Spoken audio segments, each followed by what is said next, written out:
What is going on, everybody? This is another episode of Coordinated Chaos. We're going to be covering Week 2, recapping not all the games, but more of the games that I wanted to touch on because they were just a little bit more popular teams, more meaningful teams going into Week 3 now. But yeah, let's start with what happened Thursday Night Football. Bills at the Dolphins. A game in which a lot of weird stuff ended up happening. Obviously, the Bills completely rout the Dolphins in this one. More or less, it was like Josh Allen didn't have to do a whole lot in this game. James Cook took over. And if you had him in fantasy, you were very excited about that. He had 3 touchdowns on the day, was running the ball really well. And I think Joe Brady, the new offensive coordinator for the Bills, has done a really good job of really getting him going early this season. And it was apparent last season that this was part of his plan going forward in order to take a little bit more pressure off of Josh Allen. Yeah, the Dolphins are not a team they're not built to come really from behind. They're more of a take the lead early and kind of just run with it. And They did not have the lead early, and then when Tua got hurt, they were just in shambles, which is sad to see. Yeah, so obviously everybody by now has seen the Tua injury, and we've seen it in the past as well, just the concussion. Very unfortunate situation there. There's obviously the speculation out there that there's a chance he might retire. He's super young, like you said earlier, you were alluding to. He was only 26 years old. Yeah. So he's got a lot of football playing years ahead of him, as long as he kind of feels comfortable with going forward and the neurologists kind of give him the okay. I wouldn't doubt that he actually ends up coming back this season at some point, but they did just put him on IR, so he's gone at least 4 games. I don't know what that means for his future for this season exactly. Like, I don't know if he'll come back this season. I feel like if it was up to him, he probably would, but there's going to be a lot of factors going into like his decision medically to come back this season or even at all. So it's just a weird situation. Yeah, I think for him it depends on the rest of their season. Like, if the Dolphins have a chance at the playoffs and he can come back, I think he'll be more willing to try. But if they're like, 3-13, and there's no point for him to try and rush back and help for no real reason. Yeah, absolutely. Yeah, I think the big thing that we learned after the fact, and I can't remember if this happened on Sunday or Monday, but I got a notification that essentially the Dolphins went out and snagged Tyler Huntley off of the practice squad of the Ravens, which I feel like he's a better option right this second than Skylar Thompson. Skylar Thompson's going to start in this game in Week 3, their upcoming game. I don't know if I have a lot of confidence in him going forward. He's a very young player. I think he's a second-year player now. Tyler Huntley at least has started football games. He started playoff games in the NFL for the Ravens, and he gives you like that added ability of running the football as well from the just the quarterback position. So that gives you a little bit more leeway when it comes to like making plays. Yeah, they're in scramble mode, and like they're not going to get a Tua from anyone they just pick up, but they need someone to give them the best chance. And like I can tell Tyreek Hill feels a bit of pressure too, because now the offense is really on him and A-Chain to really keep it going. Yeah, 100%. They're gonna have to really lean on their playmakers and just they're gonna have to manufacture points, and this is really where a Mike McDaniel comes in to play, and just like he's obviously a very good play caller and play sequencer and things of that nature. He's got a good run game going as well.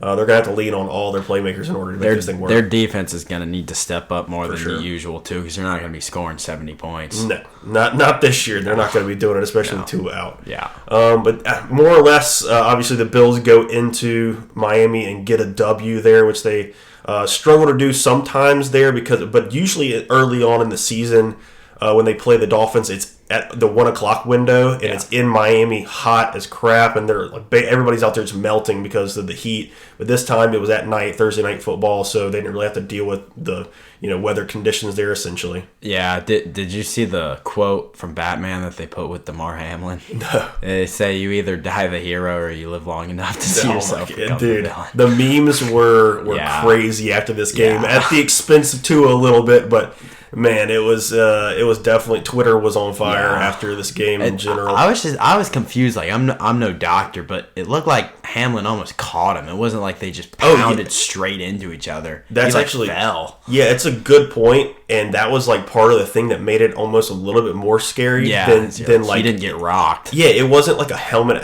thing. It was like his head hit DeMar Hamlin's like arm, more or less. Yeah, he like and it wasn't right here. Yeah, went down. It wasn't even like that hard of a hit, which is just like scary. Going forward doesn't bode well for his brain functioning Not and stuff ideal. like that.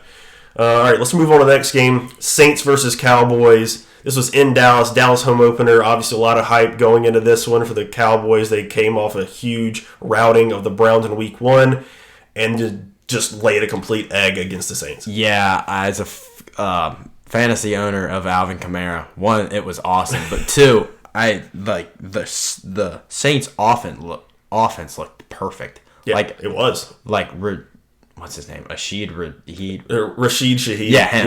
Yeah, he's stepped up. Carr looks like he's in his prime, and Kamara like jogs on the field, and no one can. He makes everything look so effortless. He's just so his contact balance and like his speed and like. And then when he turns on the burner, like he's gone. Yeah, for sure. He'll like slow down. It was a massacre. Oh, absolutely. Yeah, I mean, so Alvin Kamara had 4 touchdowns on the day. 3 in the first half. 3 in the first half. Just a crazy outing for them. Derek Carr played great ball. Rashid Shaheed, like you said, fast as everything, man. He just goes straight up the middle of the field and scores. It's 2 weeks in a row now. He's done the same thing. They got Chris Olave working in this game a little bit more than they were able to in Week 1, which it bodes well for their offense going forward that this is what they're able to do now. We'll see how long it lasts. I'm of the opinion this might be a little bit of smoke and mirrors, but it could be a long-term thing for them considering they have changed their offensive coordinator this season to Clint Kubiak, and he seems to be taking a lot of the Kyle Shanahan-type run scheme and the passing plays, and he's doing a really good job. He's ran like the most motion in all of football within like the first 2 weeks here, so it looks like he knows what he's doing out there, and he's got Derek Carr playing really good ball. Yeah, the Saints' offensive line is good enough, and Kamara's good enough to where that will normally work, and then it allows the receivers and Carr to make some big plays. Yep. But I have to harp on the Cowboys a little bit because they, like Micah Parsons is great, but the Saints, we talked about it earlier, took him completely out of the game. Yep. You either run left, he's not there, you pull the guard, hit him straight in the face. Yep. But the Cowboys, all they've done in the last 3 years is just get more expensive with the same players. Yep. They have not changed a thing. They've just paid people more, and it's clearly not working too well. Yeah, 100%. Like, more or less, we saw it at the end of last season with the Cowboys. What their weakness was the run game. Yeah, and can their defensive tackles and the interior D-line and the linebackers themselves also hold up in the run game, and it seems like they didn't get it fixed in the offseason. Obviously, they bring in Mike Zimmer. Not fired, but Dan Quinn got a job with the Commanders, so he was gone. A lot of people warned him gone that were Cowboys fans, thinking he was the problem. Clearly, it's not just him. It's personnel. It's a lot of different things. It's obviously the general manager, which is Jerry Jones, more or less, making decisions there. And he's just having to pay a lot of other people other than those guys, and it's showing. Yeah, like because they've had to pay Dak, CD, and have they paid Parsons yet? Not yet. Yeah, no. So he's next, but those two alone, they had their contract issues, and so they've gotten so much money, and like I don't know too much about how good the Saints really will be, but it would have been a little different if like they played the 49ers and it was a McCaffrey where you're like, well, best running like. Kamara's good, but it's not like, oh, yeah, you're cooked. It's Kamara. It's like they just got destroyed. Yeah, for sure. Yeah, Cowboys looking iffy. Saints look like the best team in the 2-0, and it's not even close. After 2 weeks, they look really, really good. And next week, unfortunately, my Eagles come into town to New Orleans after what we'll get to later, a bad loss on Monday Night Football. But let's move on to the 49ers at the Vikings. This game was crazy. Obviously, the 49ers... This is 2 years in a row now they've had trouble with the Vikings. Brock Purdy specifically has had trouble with Brian Flores' exotic defense, exotic blitzes and stuff like that. He brings pressure from all over the place, and Brock Purdy seems to not have a really good feel for where any of it's coming from, and has struggled, thrown some picks in these 2 games, the last 2 years there. As well as Sam Darnold looked incredible in this game, had a 97-yard touchdown throw to Justin Jefferson, who outran the defense more or less. That was just an incredible play. He left with like a leg contusion, but it was essentially just like a really bad Charlie horse. Yeah. And so or like dead leg, whatever you want to call that. And so he'll be good going forward. He's not actually hurt there, so that's a good sign for him, for any fantasy owners as well. Absolutely, yeah. It's good that he's okay because he's battled some injuries. And I think what we're kind of learning about Purdy, which alludes to McCaffrey, is he's so much more comfortable when McCaffrey's out there because their run game's better and he gets the check down, and McCaffrey always makes at least someone miss. Yeah. And now that he's out, and I think Debo's hurt. He is now, Purdy's got to run the offense, which he has never had to do. Yeah, and when it's going to be a little bit more on him, that could not be very good for the... I mean, like, essentially, he's going to be the guy now because you're going to be missing two of the three core offensive players on the team there, which is obviously Ayuk, Debo, and McCaffrey. At least skill weapons or like skill players there. Like Kittle's good, but Kittle's not going to go win you. I mean, he's a great cherry on top of your offense at this point. Yeah, can still block very well. Can go out and still make plays in the passing game, but. Obviously, Trent Williams is probably the most important offensive 100%. Player, but we're talking about skill position players to win a game. Yeah, if you're missing two out of those three, it's going to be tough sledding going forward for the 49ers to keep up. It's not like they have a Mahomes where the magic will just happen, or like a Josh Allen where he'll just make some play. He's not going to pull the rabbit out of the hat. That many 5 times. Touchdown games. It just won't happen. And I mean, Jordan Mason looked decent in this game, but it just they could never get. They were just down the whole time, so they couldn't really get the run game as balanced as they really wanted to. So we'll see how the 49ers go. But shout out to the Vikings. That was impressive. Very. Yeah, no, like I said, Sam Darnold played good ball 2 weeks in a row now. We'll see if that's sustainable, just like if we figure out Derek Carr and the Saints, if that's real. But it's going to be very interesting going forward. Let's go ahead and move on to Buccaneers at the Lions. This was a rematch of the divisional round last year in the playoffs. Same place and everything in Detroit there.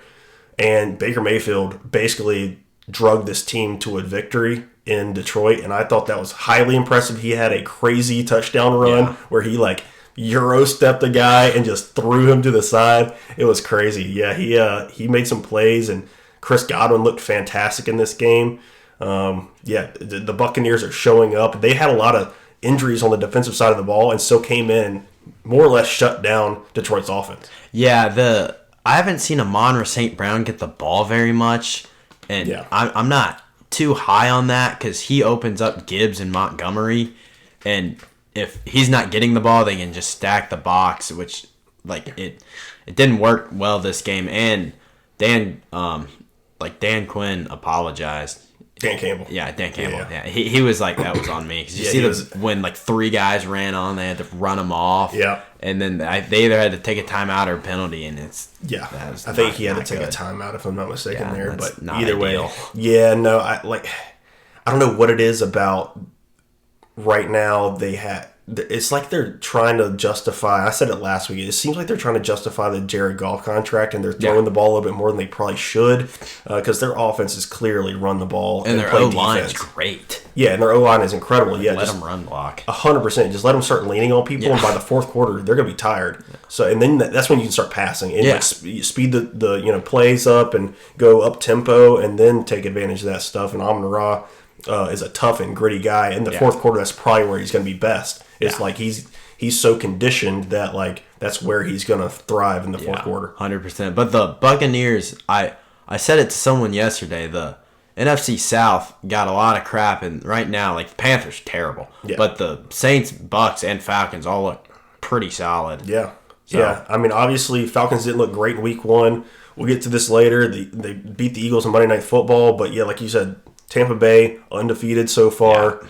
And then the Saints are also undefeated, and there's a chance going into the next few games. I mean, they could still be undefeated. Yeah. I mean, they're not running into any real-time juggernauts anytime soon. Exactly. So the Falcons, unfortunately, do have the Chiefs next week. Yeah. But the other two teams do not. Yeah. All right, let's move on to the Raiders at the Ravens. There's not a whole lot to say here other than it seems like the same thing's kind of happening every year with the Ravens.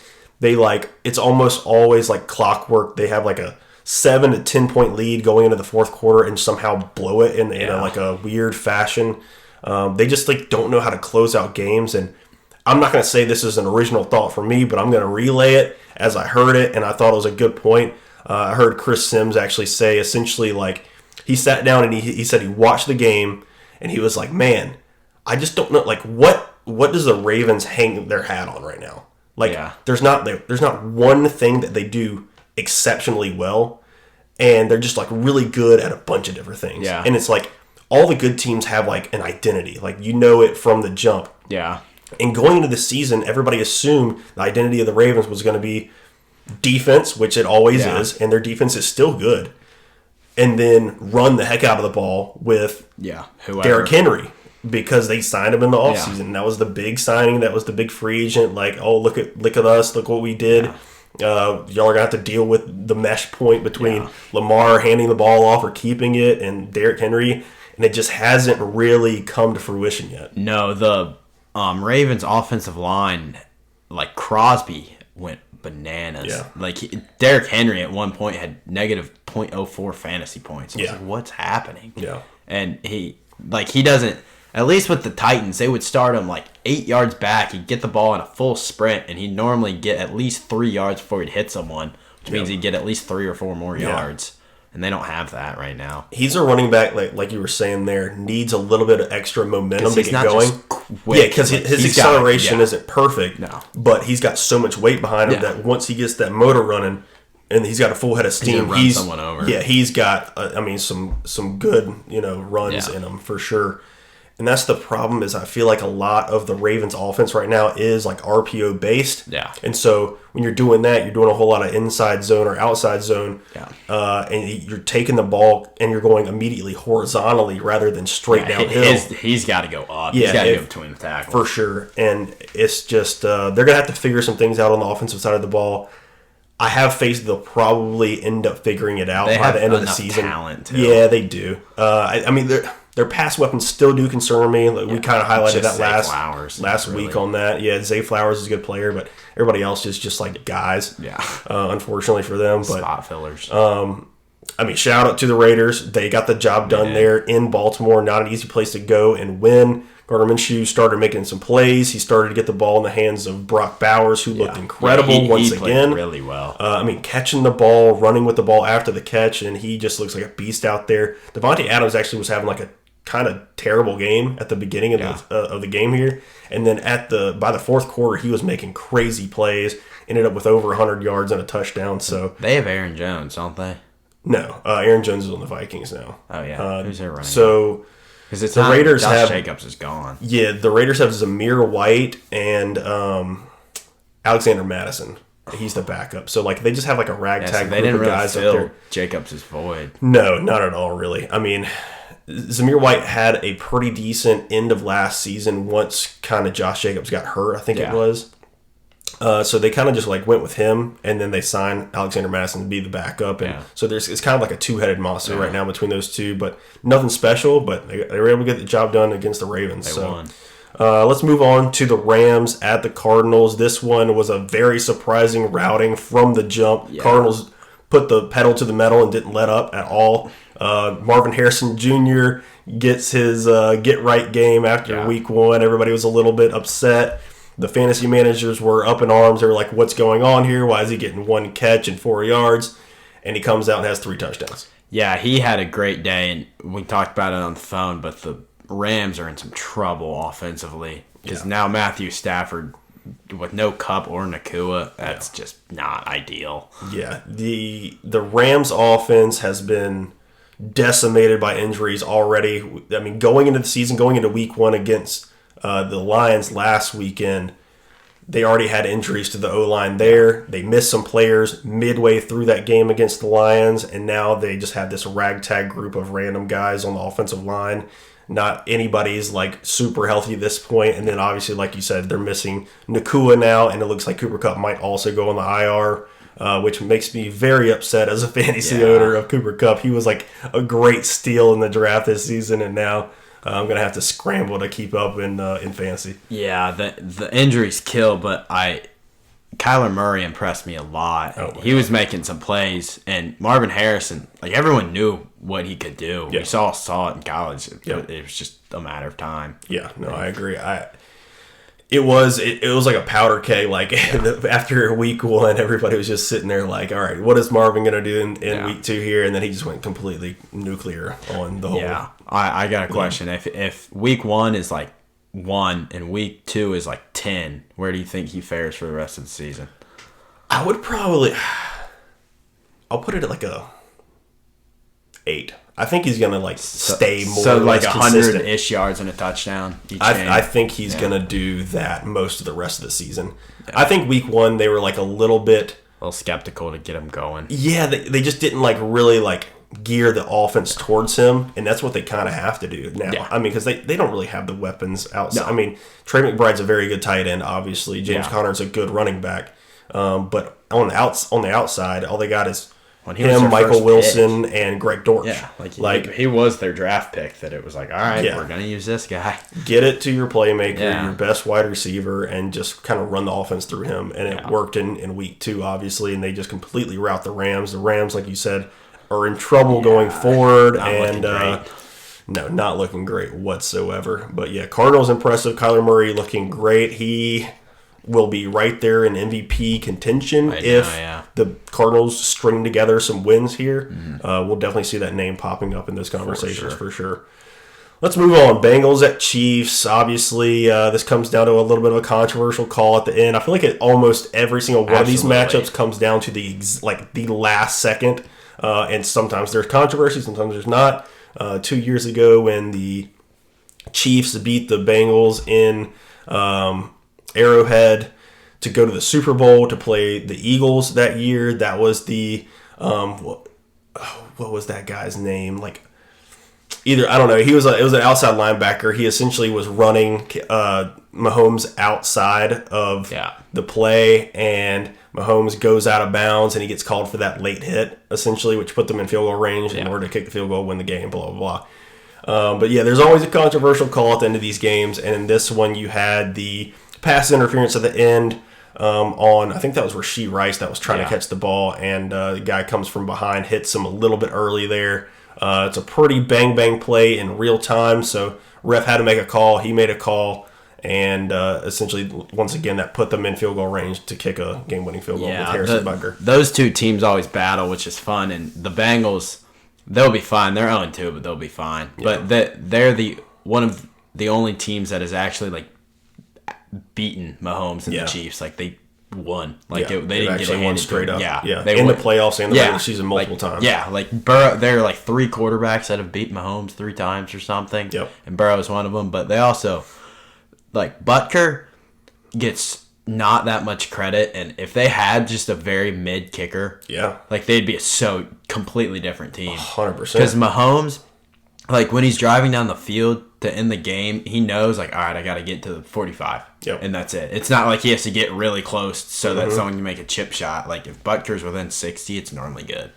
Yeah, I agree. I think that he just becomes such a big weapon for them because they know exactly where they need to go with the ball. Like you said, just get them within 60, and he is almost automatic there. Yeah, so he's like a Tucker, where like if he misses, you're like, huh, that was weird. Yeah, you're like he still does that. Yeah, exactly. It's crazy. I agree. Yeah, it's impressive. Obviously, what the Chiefs have been able to do against 2 good teams to start off the season right off the bat. Obviously.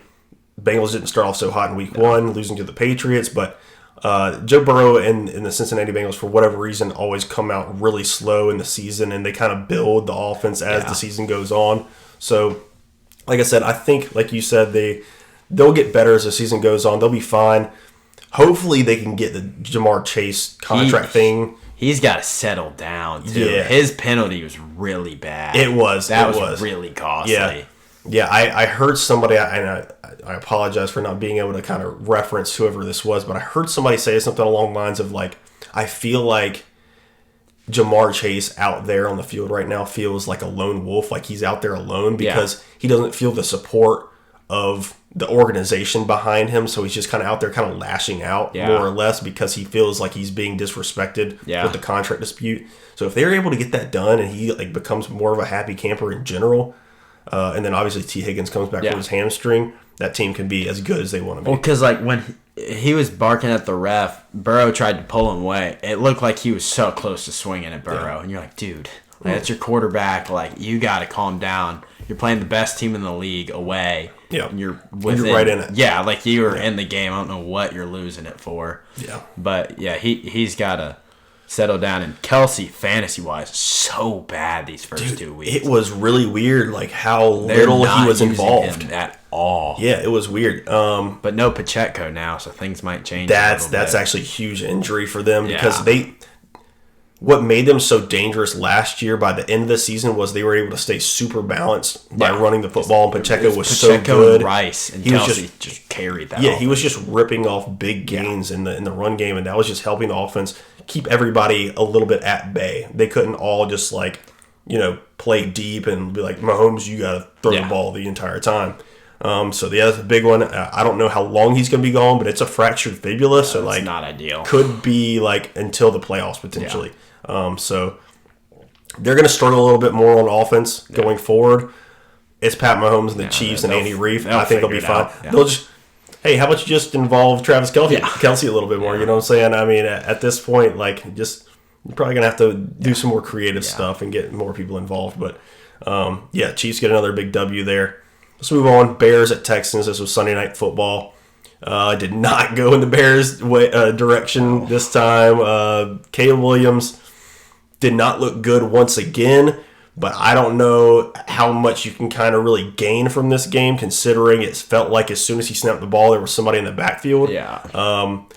You may have a different opinion on it. I think Caleb Williams is going to be a good player, but like right now, this is like a formula where somebody's his head like mentally and emotionally can get screwed up based on what's happening around him. I mean, when like I said, that there's somebody in the backfield that quickly, and then you don't have a guy like a Keenan Allen who's kind of the security blanket. He was out in this game.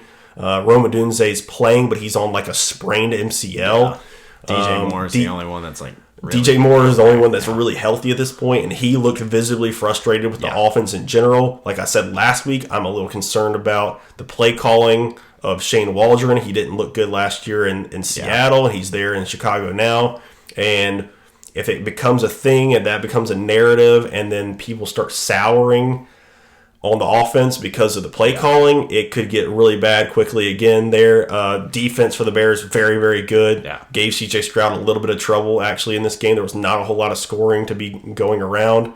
But I will say Nico Collins went absolutely nuclear. Dude, the guy is so physical. I didn't realize how big he was. Oh, yeah, 6'4", 220. Just a big sheer boy. muscle. Yeah, he's an incredibly good player. Looks like he's the number 2 fantasy wide receiver on the year already after 2 weeks. And he looks like to be, obviously the number 1 in that offense. Yeah, because the Bears defense, like you said, I was like, that defense can keep them in a few games. Yeah. Because they gave Stroud trouble. But Stroud's, like, the situation is so good for him because Collins is huge. Mm-hmm. He can just get open. Diggs' route running is so crisp. Yeah. And then Tank Dell's a speedster. Yeah. So it's basically just like, do you want a goal line, perfect slant route, or do you want a jump ball? Like, there's a lot of end arounds or whatever. Which I will say, as a Tank Dell fantasy owner, I've been a little bit disappointed in Bobby Slowick's usage of him in the offense, and it's just.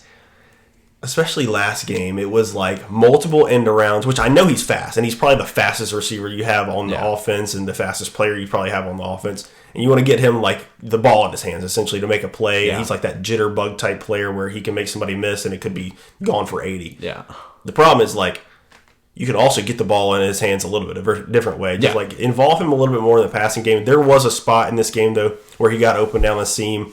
CJ had to kind of float the ball in an interesting way, and I don't think Tank Dell kind of tracked it very well, and he ended up dropping the pass, but that would have been a like 50-yard touchdown pass. So like he's involved, but not as involved as I would like, and like I think the only way you get him, or the only way they're getting him involved right now is through like end rounds more or less, and it's like I feel like he's more important than just an end around guy right now. Yeah, I watched the same. The Titans, they did that with Calvin Ridley, and I was like, really? Yeah, that's one way to do it. I'm like, that's the way you're gonna get him the ball. Yeah, Calvin's not exactly like a burner either. No, like he's more of a route runner. And he scored guy. on an end around, but I was like, that just feels like the wrong play. Yeah, it's interesting play calling going on in Tennessee. Yeah. We're not really gonna hit on that game, but Will Levis once again making one of the more dumb plays in all of football. He's become a meme each week. Yeah, dude, it's just like, how can he like top the dumbest thing he's already done? And he just keeps like mounting. He's trying. He's just climbing that mountain every year or every game.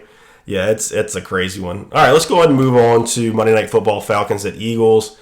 I was up there in Philadelphia watching that game. I was excited. If you looked at the win probability chart like everybody else did, it got very interesting at the end there where it looked like the Eagles were like, I think at one point like a 96.8% like it was high favorite to win, and then just straight to the Falcons. Like just a crazy turn of events at the end of that game. Shows you more than anything, and especially this week. This week was like the any given Sunday week essentially of football. Week 2 chaos. I mean, week 1's always chaos. Week 2 it almost presented more because like 8 or 9 underdogs won straight up. In the betting world there, which is just crazy. So like I said, any given Sunday, anybody can win. Anybody can come in and beat your team, and that's what the Falcons did against the Eagles. Unfortunately. Once again, another game where you just it is a game of inches. It's a game of very little decisions, and one decision may or may not have been the right call, but it kind of cost them the game. You go, it's 3rd and 3 down there. You're going in to try to seal the game away. You decide to pass the ball to Saquon Barkley, and he drops the ball, unfortunately, on 3rd and 3. And Nick Sirianni then does not decide to go for it on 4th and 3, which I would have thought would have been the play there. At the very least, make Kirk Cousins go all the way down the field and score a touchdown. That's how you have to win the game. They kick a field goal. It goes to overtime. You want that rather than just losing the game outright like they already did. So there's the hindsight's 2020 thing. Do you run the ball on 3rd and 3 there and hope you get a few yards and then also go for it on 4th down? And in the meantime, you're also bleeding the clock. A lot of little tiny decisions that may or may not have affected the game, but the Falcons scored so quickly that maybe none of that even matters. So if the defense was always going to play like that and that soft in that position and not touch Kirk Cousins the whole game, essentially, the pass rush was non-existent for the Eagles, then it is what it is. Falcons deserve to win no matter what. Yeah, Kirk definitely stole it at the end, but I want to say it again. You can take Saquon out of the Giants, but you can't take the Giants out of Saquon. Yeah, just he catches that ball 999 times out of 1,000. Yeah, that was just nope. Yeah, right there. Just stone hands. It's just I did hear somebody say that Saquon still has a little bit of loser energy still left in him, and he's just got to fight that out throughout this season. The Eagles organization, we're a winning organization. We might not always win the Super Bowl, obviously. We're not an absolute gauntlet or a dynasty like the Patriots were or like the Chiefs are right now, but we consistently win more games than we lose every season. So he's not in New York anymore, so you got to get a little bit of that out of you. Yeah. But yeah, I mean, he took accountability for it. Was like, look, that one's on me. I lost the game for us, blah, blah, blah. But realistically, it didn't come down to one play. A lot of different plays. It was just, I mean, we had so many ineligible man downfield calls, just penalties all over the place. Just, I don't know. It was a sloppy game. The offense wasn't operating on all cylinders because A.J. Brown was out, obviously, with a hamstring. We'll see if he plays next week against the Saints. I would assume he doesn't, and it comes back against Tampa in week 4. But if that's the case, it's going to be tough sledding for the Eagles offense going forward because we clearly obviously missed A.J. Brown. Yeah, he brings a physicality that Devontae Smith just doesn't have, and then it allows a worse cornerback to be on Smith, so Smith has a better chance to get open. But the Falcons, their offensive line was awesome. Those guys made Jalen Carter and company look like just pee-wee. Yeah. And Bijan, we talked about how Derrick Henry's more of just a gut. Bijan can jump cut. His moves are so fast. Yep. And he's just such an athlete. And Kirk didn't move, but he did his job. He didn't have to go anywhere.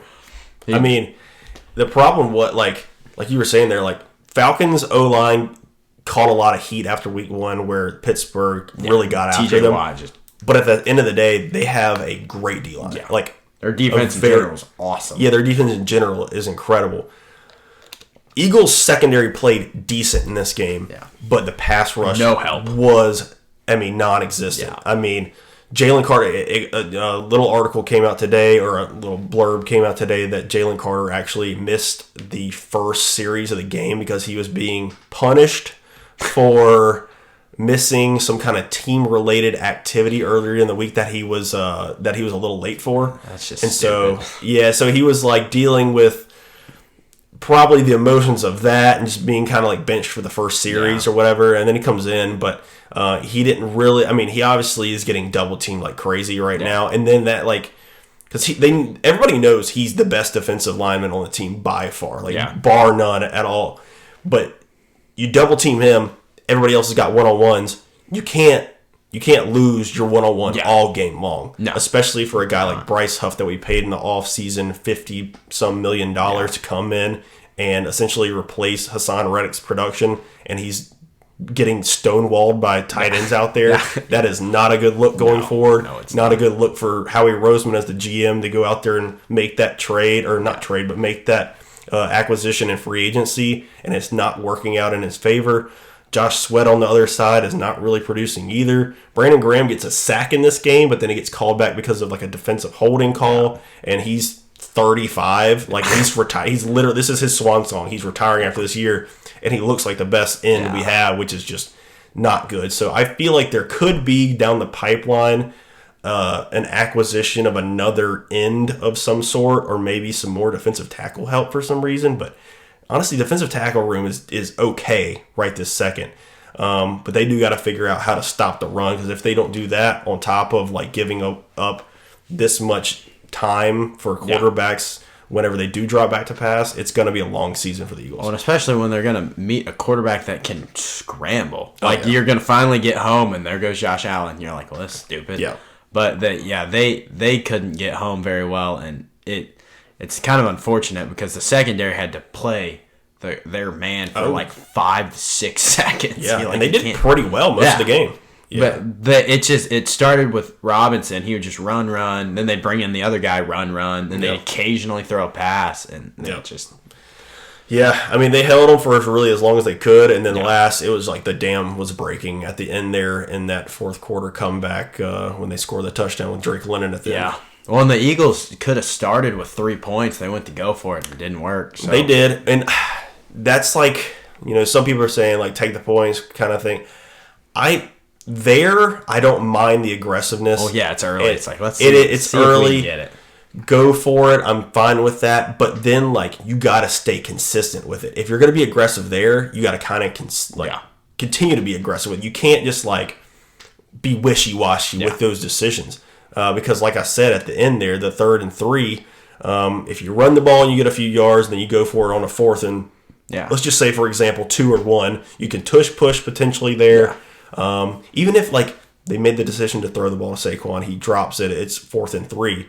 It's still 4th and 3. Yeah. Just go for it. See what happens. Like, I mean, at the same time, they got to go all the way down. And I've kind of already said this, but just, I don't know. Nick Sirianni's got to be better. This is like his thing now. He is like the CEO, head coach type. Yeah. And this is his responsibility, is game management, clock management, decisions, scenarios, stuff of that nature. And then obviously, like, building the culture of the team. Because the offense is taken care of by Kellen Moore. He's the play caller. He designs everything, more or less.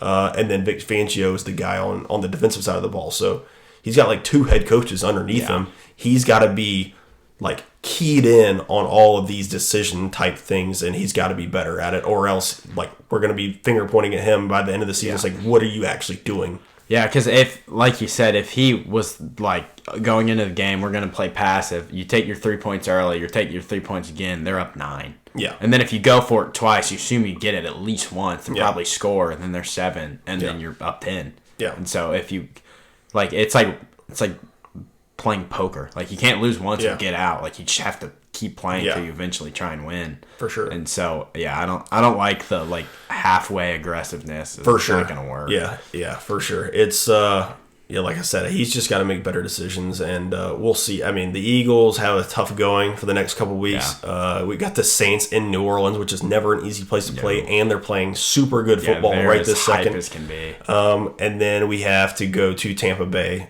who is also undefeated. So the NFC South might beat us 3 games in a row. If we start out 1-3, that's going to be not good. Tough sledding to come back. I didn't realize the Eagles were basically the Georgia Eagles. Like their defense, it's like they just took every Georgia player ever. They did. Like, wow. I mean, between Nakobe Dean, Jordan Davis, Jalen Carter, and Keely Ringo, they have a ton of Georgia players out there. Keep them coming. Yeah.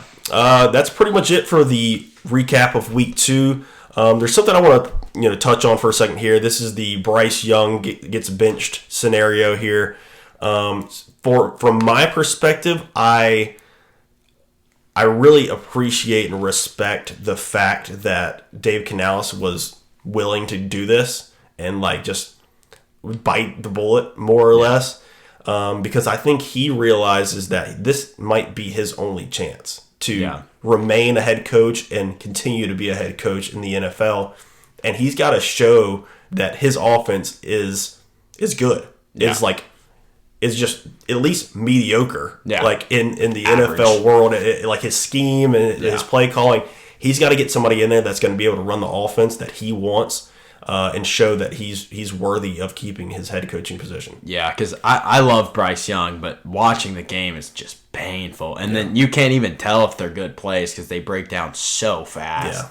And it's just not sustainable. And for Bryce Young, mentally that's got to get you, but not that you want to get pulled, but I feel like you'd rather get pulled and then maybe sit out a few games, then come back, than just keep sucking and having it get 100%. Worse and worse and worse. Yeah. And at the very least, a guy like Andy Dalton, he's a quick trigger guy. Yeah. He's going, as soon as he sees it, he's going to sling it. And yes, that turns into turnover sometimes, but it can also turn into huge plays for the offense. So, this is going to be obviously a huge test for the Panthers and what the offense actually looks like at the end of the day. It really could just come down to the fact that the O-line's not that good. Could really come down to the fact that the wide receiver core is just not that talented. Obviously, Adam Thielen is really long in the tooth at this point. Yeah. Xavier Legette is a rookie wide receiver. Deontay Johnson's the only star. Yeah, Deontay Johnson is one of the more consistent players they have. And so we'll see if they kind of start feeding him a little bit more. I would say for fantasy purposes, the wide receivers of the Panthers get a little bit more valuable going forward just because more seasoned veterans in there at quarterback now, and maybe he just gets the ball out quicker and the offense looks decent. It's also better because Andy Dalton doesn't give a crap about his job. He's not going to be I don't want to get pulled. He's played his career. Yeah, he's a career backup now. He's got nothing to worry about. He's going to go in there to try and win games and do whatever he can to do that. He won't be scared to mess up. Absolutely, which the Panthers need. Yeah, so Bryce Young unfortunately gets pulled, but it just looked too bad. Unfortunately, not many bright spots. No, so that's a crazy decision. We'll see how it works out for them. We'll see if this is something that David Tepper was a fan of, because we don't even know if this was kind of a top down, you get the okay. I wonder if this was just a Dave Canales, I gotta save my own rear here, or else I'm gonna be gone at the end of the season. Maybe even before then, because he gave Frank Reich only half of a season whenever they were playing bad last year. So crazy scenario there. Now we're gonna move on to what I am going to be saying for the time being, at least. This is early on in the week. This is Tuesday. I'm going to say that my opinions here are subject to change based on information I get further on in the week, and then I'll put my actual videos together of my bets and stuff like that later on in the week. You had a tough betting week. Oh, Eagles -6, horrible. I went over. Yeah, 0-4 on the stuff that I put on. I kept watching. I was "Oh, wrong." Just a bet. Wrong. I mean, but that literally tracks with how the NFL. Just played out this weekend with all of the underdogs just either covering or winning outright. And so it was man, I don't know if it's better that I went 0-4, or if I would have if I would have split, I'd been I don't even know if that's better than going 0-4. At least you're consistent. Yeah, at least I was consistent. At least I was man, these favorites are not pretty. Not good in week 2. But so these are my favorite bets against the spread right this second Tuesday. Don't listen. Don't listen. Don't fade God. Whatever you said opposite. Buccaneers -6.5 versus the Broncos. Broncos have not looked good in 2 weeks. Bo Nix looks a little bit like he's treading water right now, and he's taking on some as he's sitting there trying to like get it together on offense. And Sean Payton looks like he is a little bit also like hesitant because he doesn't want his rookie quarterback to go out there and make a fool of himself. But I don't know if he can like open up the full offense to him because I think he's just not there yet. He doesn't really have a great arm either. No. He's got a quick release, which is nice for like the little short passes and stuff, which he loves in his offense. But at the end of the day, like you got to be able to open up the rest of the offense. Sean Payton's used to Drew Brees. He does not have a Drew Brees. Exactly. Yeah. Drew Brees is a long way away from Bo Nix, unfortunately for him. So I don't see the Broncos scoring a whole lot. Buccaneers look great against Detroit. Obviously blew out the Commanders. And I feel like the Broncos are more in the ilk of the Commanders, and I can see the Buccaneers running away with the game. I mean, 6.5 it's a big spread for the Bucs, but I mean, I think they can clearly do it. Yeah, 100%. Next one, Texans -2.5 versus the Vikings. This one's iffy, obviously, because the Vikings have been hot. Brian Flores has been pitching like a no-hitter on defense, essentially. He's been screwing with every quarterback that their defense has gone up against thus far in the season. But C.J. Stroud's a different animal. I think their offense has enough weapons to really get around the fact that the Vikings are just like okay when it comes to the Jimmies and the Joes on defense. They don't have that much talent. It's just more about the scheme and putting their guys in position to win, which is what Brian Flores does. But at 2.5, I mean, it's a field goal. Like I feel really good about C.J. Stroud and that offense at least winning by a field goal. Yeah, I think Stroud's offense should get going, and now there's going to be more emphasis on Collins, which means Diggs and Dell will open up more. Yeah, and I also want to point out the fact that the Panthers at one point did have Sam Darnold and Baker Mayfield. They did have both those guys at the same time. That was pretty wild. And now they're both on teams that are 2-0. Yeah. That is just, as well as the fact that the guy we were just talking about, C.J. Stroud, was picked a pick after Bryce Young. And they traded all the traded picks that ended up with Caleb Williams. Not a great look. Just David Tepper really running that organization well, apparently. Yeah, always. The next one I like is the Raiders -5.5 versus the Panthers. I wonder why. We just kind of alluded to all that. Yeah. The Panthers obviously did not cover against the Chargers this past week. And I have faith in Andy Dalton. Big Red might come in and just make some stuff You know what? happen. It's very possible, but I can also see a situation where the Raiders' defense is actually good. Oh, yeah. Crosby's great. If Dalton comes out slinging it, which I definitely expect, there could also be potential for pick sixes and turnovers, and the Raiders' offense showed itself to be relatively competent at the very least. So I think they just keep getting the ball in the hands of Brock Bowers and Devontae Adams, Jacoby Myers. They got some decent players over there on offense.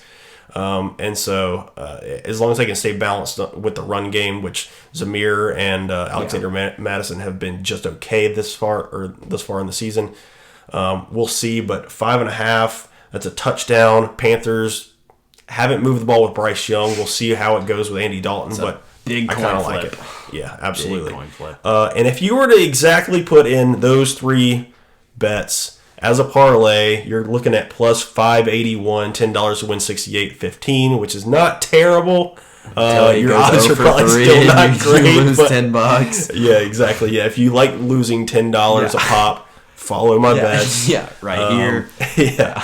Coordinated Chaos. We'll plug it everywhere.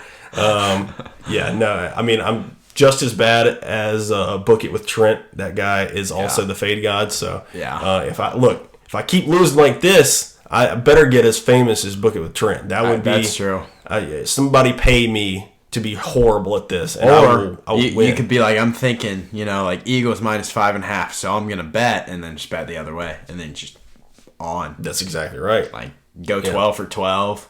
get a new house. Like, yeah, exactly. Yeah, just rich. It takes one bet. That's right. You can only lose what you have. That's it. You can win a lot more than that. That's exactly right. Well, that pretty much wraps it up for this episode of Coordinated Chaos. I appreciate you coming on once again. He is Hodge Burkhart. I am Logan Hill. Once again, please follow on TikTok, on Twitter, follow the YouTube. We really appreciate everybody listening, and we will talk to you next week. See ya. See y'all.